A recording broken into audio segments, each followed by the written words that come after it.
আসসালামু আলাইকুম। আমি একটা ডিসি টু ডিসি বুস্টার কন ভোল্টেজ তৈরি করছি। এটা 300 ওয়াট লোড নিতে পারবে।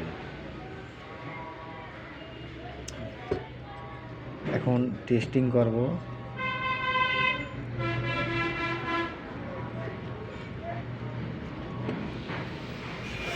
চার মসফেট 35 035।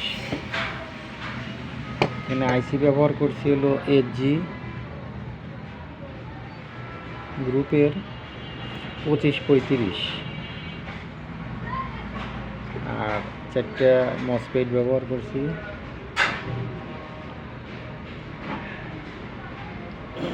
এখানে ডায়োডটা চেঞ্জ করতে হবে, এই ডায়োডটা চলবে না, কিন্তু আমি টেস্টের জন্য দিছি।